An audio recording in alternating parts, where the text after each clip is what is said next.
আসসালামু আলাইকুম। এসএসসি 26 ব্যাচের শিক্ষার্থী যারা আছো, তোমাদের জীবনের সবচেয়ে গুরুত্বপূর্ণ ভিডিও হচ্ছে এটা। কারণ ভাইয়া তোমরা কিন্তু পিএসসি জেএসসি কোনো পরীক্ষায় দাও নাই। সো এসএসসির মতো এত বড় একটা পাবলিক পরীক্ষায় তোমরা একদম ডিরেক্ট হচ্ছে বসতে যাচ্ছ। সো এই পরীক্ষাতে তুমি যদি সামান্য একটু ভুল করো এই ওই মার্কশিট পূরণ করতে, তাহলে কিন্তু তোমার পুরো 1 বছর লস। তুমি বাকি সাবজেক্ট গুলোতে তুমি হচ্ছে এ প্লাস তোমার 90+ পাও, কোনো দেখার বিষয় নেই। তুমি যদি প্রথম পরীক্ষায় যদি ভুল করো বা যে কোনো একটা পরীক্ষায় যদি তুমি একটা জায়গায় যদি একটু ভুল করো ওই মার্কের, তাহলে হচ্ছে কি তোমার রেজাল্ট হচ্ছে আসবে না। আমি আমার জীবনের আমার অনেক স্টুডেন্ট দেখছি, আমার বন্ধু বান্ধব দেখছি, আমার জুনিয়রদের দেখছি যে স্কুলের ফার্স্ট বয়, হ্যাঁ একদম প্রথম সারির স্টুডেন্ট, কিন্তু হচ্ছে ওর রেজাল্ট আসে নাই। কারণ হচ্ছে এই ওই মার্কশিটে রুল ভুল করছে অথবা কি কোনো জায়গায় ভুল করছে। সো আজকের এই ভিডিওতে আমি তোমাদেরকে একদম হাতে কলমে দেখাই দিব যে তুমি হচ্ছে কিভাবে এই যে ওই মার্কশিটটা পূরণ করবা। এখানে কিন্তু আমরা দুইটাই ওই মার্কশিট থাকে, একটা হচ্ছে কি সিকিউর আর একটা এমসিকিউর। সো আমি দুইটাই হচ্ছে তোমাদের একদম হাতে কলমে মানে ধরাই ধরাই হচ্ছে একদম পূরণ করে দেখাবো ইনশাআল্লাহ, যে কিভাবে তোমরা এটা করতে পারো। এবং এটাও তোমাদের বলবো যে বাই এনি চান্স তুমি যদি একটু ভুল করে ফেলো, তাহলে সেক্ষেত্রে তুমি কি করবা এটা হচ্ছে বলে দিব, ঠিক আছে? সো চলো ভিডিওটা শুরু করা যাক। সো পরীক্ষা শুরুর 15 থেকে 20 মিনিট আগে তোমাকে হচ্ছে ওই মার্ক গুলো হচ্ছে দেওয়া হয়, ঠিক আছে? একটা হচ্ছে এমসিকিউ এর ওই মার্ক দেওয়া হবে, আর একটা হচ্ছে কি সিকিউ এর ওই মার্ক দেওয়া হবে। এরকম হচ্ছে দুইটা ওই মার্ক হচ্ছে তোমাকে দেওয়া হবে। সো প্রথম পরীক্ষায় আরেকটু আগে দেওয়া হবে, আধা ঘন্টা বা 45 মিনিট আগেও দিতে পারে প্রথম পরীক্ষায়, ঠিক আছে? পরের গুলাতে হচ্ছে তোমার 15 মিনিট বা 30 মিনিট আগে দিবে। সো দেখো তুমি যেটা করবা, প্রথমে তুমি হচ্ছে এমসিকিউ যে আছে এমসিকিউটা হচ্ছে আগে কি করবা, ঠিক আছে? তারপর হচ্ছে সিকিউটা করবা, ঠিক আছে? সো কি করবা দেখো, তুমি এই যেটা পাইলা, ধরো এমসিকিউ ওই মার্কটা তুমি হাতে নিলা, হ্যাঁ এমসিকিউ ওই মার্কটা হাতে নিলা। সো হাতে নেওয়ার পর তোমার প্রথম কাজ যেটা, সেটা হচ্ছে দেখো উপরে থেকে শুরু করি আমি। এই দেখো এখানে 2000 লেখা আছে, 20 আছে। সো তুমি কত সালে পরীক্ষা দিতে আসো বলো? তুমি 26 সালে পরীক্ষা দিতে আসো। সো এখানে 26 লিখে দিবা, বুঝছো? 26 লিখে দিবা, দিলা, শেষ। এবার দেখো তারপরে কি করতে হবে, এই দেখো এখানে হচ্ছে রোল নাম্বারের একটা অপশন আছে, আর একটা হচ্ছে কি রেজিস্ট্রেশন নাম্বারের হচ্ছে একটা অপশন আছে। সো তোমাদের অ্যাডমিট কার্ডে দেখবা হচ্ছে রুল আছে।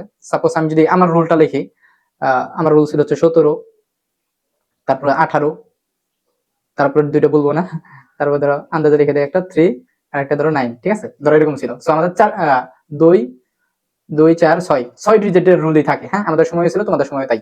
সো 6 ডিজিটের একটা রুল থাকবে। সো এটা হচ্ছে তুমি প্রথমে এখানে আগে লিখবা, লেখার পরে এটা হচ্ছে পূরণ করতে হবে। দেখো এখানে এখানে কত লিখছো, 1 লিখছো না? সো 1 কোথায় আছে এখানে? সো এই যে 1টা হচ্ছে সুন্দর করে কিন্তু প্লট করতে হবে, এটা একদম এইভাবে প্লট করতে হবে 1। এটা খুব সাবধানভাবে করতে হবে, ঠিক আছে? তারপর কত আছে 7। সো 7 কোথায় আছে দেখো, এই যে 7, এইভাবে হচ্ছে প্লট করবা, ঠিক আছে? এইভাবে সুন্দরভাবে আস্তে আস্তে আস্তে ধীরে পূরণ করবা। তারপর কত আছে 1। সো এই যে 1, বুঝছো? এইভাবে দেখো এখানে ওই মার্কের ভুল পদ্ধতিগুলো দেওয়া আছে। তুমি যদি এই যে এরকম করো, এরকম ই করো, তাহলে ভুল। এরকম ভুল পদ্ধতিগুলো দেখে নিবা, হ্যাঁ এই যে এইভাবে হচ্ছে সঠিক পদ্ধতি, এইভাবে হচ্ছে পূরণ করতে হবে, হ্যাঁ এইভাবে। সো এইভাবে হচ্ছে তুমি কি বাকিগুলো হচ্ছে পূরণ করবা। তাহলে কত আছে 8, 8 পূরণ করলা, তাই না? এই দেখো এখানে কিন্তু দেখো 1 এর নিচে আবার হচ্ছে 8 লিখো না, তাহলে কিন্তু একদম ধীরে ধীরে আস্তে ধীরে করতে হবে। 8 আছে এই যে এখানে 8, ঠিক আছে? এইভাবে আস্তে ধীরে করবা। তারপর কত আছে 3। সো এই হচ্ছে 3। তারপর কত আছে 9। সো এই যে এখানে হচ্ছে কত আছে আমাদের 9 আছে, বুঝছো? পূরণ করলা। সো এইভাবে তুমি কি করলা, প্রথমে হচ্ছে রুল নাম্বারটা পূরণ করলা, তারপরে কি রেজিস্ট্রেশন নাম্বারটা পূরণ করবা। তোমাদের একটা রেজিস্ট্রেশন নাম্বার, যেমন আমার ছিল কত 1710। রেজিস্ট্রেশন নাম্বার কিন্তু ইন্টারমিডিয়েটে তোমার এই সেমটাই থাকবে, বুঝছো? 1710 671, পরের দুইটা আর বলবো না, ঠিক আছে? এই হচ্ছে ধরো রেজিস্ট্রেশন নাম্বার। সো এই রেজিস্ট্রেশন নাম্বার দুইটা কি তোমার হচ্ছে এখানে প্লট করতে হবে। তো 1 আছে 1। সো বুঝছো তো, তাই না? এই যে একটু আগে তো আমি বুঝাইছি। সো সেম ভাবে তোমার হচ্ছে এগুলাও কি বরাদ করতে হবে, ঠিক আছে? বরাদ করতে হবে। তারপর হচ্ছে কি তোমার হচ্ছে বিষয় কোড দেওয়া থাকবে। ধরো তুমি বাংলা প্রথম পত্রের একটা বিষয় কোড দেওয়া থাকবে, ধরলাম হচ্ছে 101। সো 101 এরকম একটা বিষয় কোড দেওয়া থাকবে, প্রথমে দেখবা। তারপর কি বিষয় কোডটাও সেম ভাবে কি পূরণ করবা, বুঝছো? আচ্ছা এখানে দেখো, সো এগুলা পূরণ করার সময় যদি কোথাও ভুল হয়ে যায়, হ্যাঁ এগুলা পূরণ করার সময় বাই এনি চান্স তুমি সর্বোচ্চ সতর্ক থাকবা যাতে হচ্ছে কি ভুল না হয়। তারপরেও যদি হচ্ছে কোনো জায়গায় ভুল হয়ে যায়, অবশ্যই অবশ্যই একদম কোনো ঘাবড়ে যাবে না। সবচেয়ে বড় সমস্যা হচ্ছে ঘাবড়ে যাওয়া। এটা আসলে কোনো সমস্যাই না। তুমি হচ্ছে কোনো সমস্যা হলে তোমার যে দায়িত্বরত যে টিচার থাকবে, শিক্ষক থাকবে, স্যারকে সুন্দর মতো যাই বলবা যে স্যার আমি এটা ভুল করে ফেলছি, এরকম হয়ে গেছে, এই জিনিসটা এরকম হয়ে গেছে। তো স্যার তোমাকে সুন্দর মতো হচ্ছে একটা সলিউশন দিবে, বুঝছো? এটা স্যার দিবে তোমাকে সলিউশনটা, স্যার যেটা বলবে ওইটাই হবে, বুঝতে পারছো? সো স্যারের ওইরকম ট্রেনিং দেওয়া আছে। সো এই জন্য কোনো সমস্যা হলে ঘাবড়ে যাবে না। ভুল হওয়াটা স্বাভাবিক, তুমি প্রথম একটা পরীক্ষা দিতে যাইতেছো, সো ভুল হওয়াটা স্বাভাবিক। সো কিন্তু সর্বোচ্চ সতর্ক থাকতে হবে। এরপরেও যদি ভুল হয়ে যায়, ঘাবড়ানো যাবে না, তোমাকে জাস্ট টিচারের সাথে কথা বলতে হবে, বুঝছো? মোস্ট ইম্পর্টেন্ট তোমার পরীক্ষায় মোস্ট ইম্পর্টেন্ট কি জানো? আমরা ভাবি যে মোস্ট ইম্পর্টেন্ট মনে হয় রুল, না ভাই রুল না, মোস্ট ইম্পর্টেন্ট হচ্ছে তোমার সেট কোড। আমি রিয়াদ ভাইয়া বলতাছি, তোমার এই পরীক্ষায় মোস্ট ইম্পর্টেন্ট হচ্ছে সেট কোড। তোমার রুল যদি বাই এনি চান্স ভুল যদি যায়ও, তারপরেও যতটা না তোমার হচ্ছে ভুল হবে, তুমি যদি সেট কোড ভুল করে দিয়ে আসো, এর মানে তুমি পুরোপুরি ফেল। রুল যদি বাই এনি চান্স ভুল হয়, তা হচ্ছে ওই রেজিস্ট্রেশন নাম্বার দিয়ে ওটা হচ্ছে বের করতে পারে, হ্যাঁ, কিন্তু তারপরেও সেক্ষেত্রে সমস্যা হতে পারে, এই জন্য ভুল করবা না। কিন্তু সেট কোড বাই যদি তোমার ভুল হয়ে যায়, তাহলে হচ্ছে তুমি একদম শেষ, মানে তোমার ফেল থেকে আর তোমার কেউ বাঁচাতে পারবে না। সো তোমার এই জন্য প্রশ্ন পাওয়ার পর, ধরো প্রশ্নটা তোমাকে দিল, প্রশ্ন দেওয়ার পর তোমার প্রথম কাজ হচ্ছে ভাইয়া, একদম প্রথম কাজ হচ্ছে সেট কোডটা হচ্ছে পূরণ করা। বুঝতে পারছো? সো সেট কোড, তোমার যে প্রশ্নটা দিব ওই প্রশ্নে তোমার হচ্ছে প্রশ্নের, ধরো সাপোজ ধরো এটা হচ্ছে আমার প্রশ্ন, সো এই প্রশ্নের যেখানে হচ্ছে সেট কোডটা লেখা থাকবে, খ নাকি গ এরকম হচ্ছে লেখা থাকবে। সো ধরো খ লেখা থাকলো, সো তাহলে তুমি কি প্রথমে এখানে হচ্ছে খটা লিখবা, প্রথমে এখানে তুমি খটা লিখবা, তারপরে কি এখানে হচ্ছে এই খটা হচ্ছে কি পূরণ করবা। বুঝছো? বিশ্বাস করো ভাই, এই সেট কোডটা যদি তুমি না দিয়ে আসো, মানে ভালোভাবে যদি পূরণ করে না আসো, যদি ভুলটা পূরণ করে আসো অথবা যদি না করে আসো, তাহলে তুমি একদম ডিরেক্ট ফেল, কেউ বাঁচাতে পারবে না। ঠিক আছে? সো ওই প্রশ্ন পাওয়ার পরে কয়টা মিলছে, কমন পুরো নাই, এগুলো না দেখে তোমার প্রথম কাজ হচ্ছে সেট কোড, সেট কোডটা হচ্ছে ই করে দিয়ে আসতে হবে। আমি আবার বলতেছি, সেট কোডটা ভাইয়া 100% ইম্পর্টেন্ট। আজকের এই ভিডিওটা জাস্ট একটা জিনিসের জন্য আমি বানাইছি, সেটা হচ্ছে সেট কোড। এই সেট কোডটা তোমার হচ্ছে অবশ্যই পূরণ করে দিয়ে আসতে হবে, আদারওয়াইজ তোমার রেজাল্ট আসবে না। সো ওই মার্কে আমাদের আর কোনো কাজ নাই, ঠিক আছে? ওই মার্কে আর কোনো কাজ নাই, তুমি হচ্ছে জাস্ট রোল নাম্বার ভরাট করবা, রেজিস্ট্রেশন নাম্বার ভরাট করবা, বিষয় কোডটা ভরাট করবা, তারপরে কি সেট কোডটা প্রশ্ন পাওয়ার পর, সেট কোড কিন্তু তুমি আগেই পাবা না, প্রশ্ন পাওয়ার পর হচ্ছে সেট কোডটা পাবা, সো পূরণ করে দিয়ে আসবা সুন্দর মতো ইনশাআল্লাহ। ঠিক আছে? সো এই হচ্ছে কথা, ঠিক আছে? এই হচ্ছে কথা। তাহলে ওই মার্ক গেল। সেম ভাবে তুমি হচ্ছে দেখো, এটা ওই মার্কটা গল্লা। তারপর হচ্ছে তুমি যদি সিকিউরটা আমরা দেখি, তাহলে সিকিউর ক্ষেত্রে দেখো কি করতে হবে।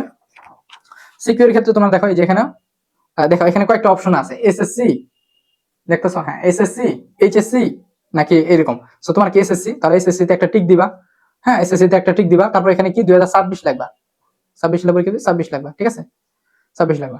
তারপরে কি তোমার হচ্ছে এই যে এসএসসি, এসএসসি পূরণ করবা, ঠিক আছে এসএসসি পূরণ করলা। করার পরে দেখো রোল নাম্বার লিখবা, তাহলে ওই সেম ভাবে আমি একটু আগে যেভাবে দেখাইছি, প্রথমে রোল নাম্বারটা এখানে লিখবা, 17 18 তারপর ধরো 39 এরকম একটা দিলাম। সো রোল নাম্বারটা লিখবা, লেখার পরে কি এটা সুন্দর মতো হচ্ছে কি ভরাট করবা। রেজিস্ট্রেশন নাম্বারটা তো লিখবা 1710 671, তারপর না বলি, ধরো একটা আন্দাজে দিয়ে দিলাম, ঠিক আছে? সো এইভাবে কি সেট রেজিস্ট্রেশন নাম্বারটা প্রথমে লিখবা, তারপর কি সেম ভাবে কি সুন্দর মতো ভাইয়া, এখানে ভুল হওয়ার চান্স কিন্তু আছে, এখানে কিন্তু ভুল হওয়ার চান্স আছে, এই জন্য সেট কোড এই যে এটা মানে খুব টাইম নিয়ে করবা, একদম ধৈর্য ধরে করবা। এক, তাহলে এই যে নিচে আসবে এক, একটা করলা, তারপরে 7, তাহলে 7 হচ্ছেই করলা। তুমি দরকার বললে একটা কাজ করতে পারো, পেন্সিল দিয়ে প্রথমে একটু ছোট্ট করে দাগ দিয়ে নিতে পারো, ঠিক আছে? এর ভিতরে একটু দাগ দিয়ে নিতে পারো যদি বেশি সমস্যা হয় আর কি। তো এইভাবে করতে পারো, বাট তুমি সতর্ক থেকে এইভাবেই করবা, কোনো সমস্যা নাই, ইনশাল্লাহ হবে, ঠিক আছে? আস্তে ধীরে করবা, তাড়াহুড়া করার কিচ্ছু নাই, তোমার অনেকক্ষণ আগে হচ্ছে খাতা দিবে। সো সেম ভাবে তুমি কি বিষয় কোডটাও লিখবা, হ্যাঁ বিষয় কোডটা লিখবা, বিষয় কোড লিখে বিষয় কোড পূরণ করবা। তারপরে অতিরিক্ত উত্তরপত্রের সংখ্যা, এখানে তুমি যদি লোডশিট নাও, সাপোজ ধরো তুমি 5টা লোডশিট নিলা, তাহলে এই যে এই ঘরে, হ্যাঁ এই পাশের ঘরে, এই পাশের ঘরে হচ্ছে কি 5 লিখবা, 5 লেখা এই যে এখানে হচ্ছে কি 5 হচ্ছে পূরণ করবা। সো যদি ধরো সাপোজ আমি বাই চান্স 15টা নিলাম, তাহলে কি এই যে 1 এই কি 5, 15টা, তাহলে এখানে কি 1 পূরণ করতে হবে আর এখানে কি 5 পূরণ করতে হবে। সো 15টা তো কেউ নেয় না, তাই না? আমাদের হচ্ছে 5টা নিতে হবে। সো এখানে ওটা লিখে এখানে জাস্ট পূরণ করবা। এই হচ্ছে বিষয়। এখানে দেখো আর আরেকটা বিষয়, সেটা হচ্ছে তোমার তোমার মেইন কাজ হচ্ছে ভাইয়া, তোমার মেইন কাজ হচ্ছে এতটুকু। তাহলে এখানে কি কি বুঝতে পারছো? টিক দিলা, পূরণ করলা, সুন্দরভাবে পূরণ করলা, রোল নাম্বার লিখলা, রেজিস্ট্রেশন নাম্বার লেখা পূরণ করলা, তার বিষয় কোড লিখলা, পূরণ করলা, অতিরিক্ত উত্তরপত্রের সঙ্গে এটা হচ্ছে পরে করবা। আর এরপরে এখানে যে নিচের যে অংশটা, এই অংশ ভাই তোমাদের কোনো কাজ নাই, তোমাদের যা হচ্ছে আসলে এই এতটুকুই হচ্ছে কাজ, বুঝছো? এতটুকুই হচ্ছে কাজ, হ্যাঁ এতটুকুই কাজ, এর নিচে আর তোমাদের কোনো কাজ নাই, এগুলো হচ্ছে স্যাররাই করবে। সো যখন পরীক্ষা শেষ হবে আর কি, তখন স্যাররা কি করবে, এই যে এটা হচ্ছে তোমার সিরবে, বুঝছো? সিরে হচ্ছে তোমার এটা হচ্ছে আলাদা করবে। সো আলাদা করুক বা যাই করুক না কেন, তোমাকে কিন্তু তুমি কিন্তু একটাও পাবে না, ঠিক আছে? দুইটাই হচ্ছে স্যাররা, একটা হচ্ছে স্যাররা মানে সিরবে, সিরার পর হচ্ছে স্যাররাই নিবে আর কি, মানে সিরতে পারে আর কি। সো মেন কথা হচ্ছে এই পুরোটাই হচ্ছে স্যাররা জমা নিবে, এই পুরা যে এটাই হচ্ছে কি স্যাররা জমা নিবে। অনেক সময় দেখছি যে স্টুডেন্টরা হচ্ছে কি করে, এখানে হচ্ছে সিরে সিরে হচ্ছে বাকি অর্ধেক নিয়ে এসে পড়ে, সো বলদের মধ্যে কাজ করে, ওদের তো রেজাল্ট জীবনেও আসবে না। মানে মেন বিষয়টা হচ্ছে এই পুরা ওই মার্কটাই কিন্তু স্যাররা হচ্ছে নিয়ে নিবে, ঠিক আছে? পুরা ওই মার্কটাই কি স্যাররা নিয়ে নিবে, তোমার কাজ জাস্ট হচ্ছে এটা কি বরাট করা, তুমি হচ্ছে বরাট করবা, ঠিক আছে? সো বরাট করা শেষ হইলে স্যাররা হচ্ছে তুমি হচ্ছে খাতা উল্টাবা, এখানে হচ্ছে কি পেজ থাকবে। সো এই পেজে দেখো এটা হচ্ছে তোমার কি এখানে পূরণ করলা। সো এই এই পাশে মানে এটার এই পাশে আবার লিখতে যাও না, হ্যাঁ এটা এই পাশে আবার লিখতে যায় না, এখানে এই পাশের পেজ থেকে তুমি হচ্ছে পুরো পেজ থেকে তুমি লেখা শুরু করবা, বুঝছো? সাপোজ ধরো হচ্ছে আমার, ধরো হচ্ছে এটা হচ্ছে এই, আর এটা হচ্ছে এখান থেকে হচ্ছে খাতা শুরু হইলো, সো এখানে লেখা যাবে না, এখান থেকে হচ্ছে লেখা শুরু করবা, বুঝছো? সো আশা করি ক্লিয়ার ইনশাল্লাহ।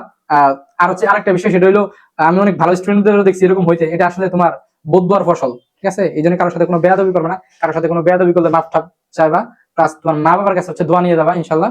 আর হচ্ছে বাবা মুসিবত দূর করে হচ্ছে দান, হ্যাঁ দান, সবাই পরীক্ষা হলে যাওয়ার আগে একটু অবশ্যই দান করবা, ঠিক আছে? 5-10টা যাই হোক দান করবা। দান হচ্ছে মনে রাখবা, একটা হাদিস আছে না যে দান সৎকা হচ্ছে কি বালা মুসিবত দূর করে, এই জন্য হচ্ছে তোমার কি দান সৎকা করে যাবে ইনশাল্লাহ।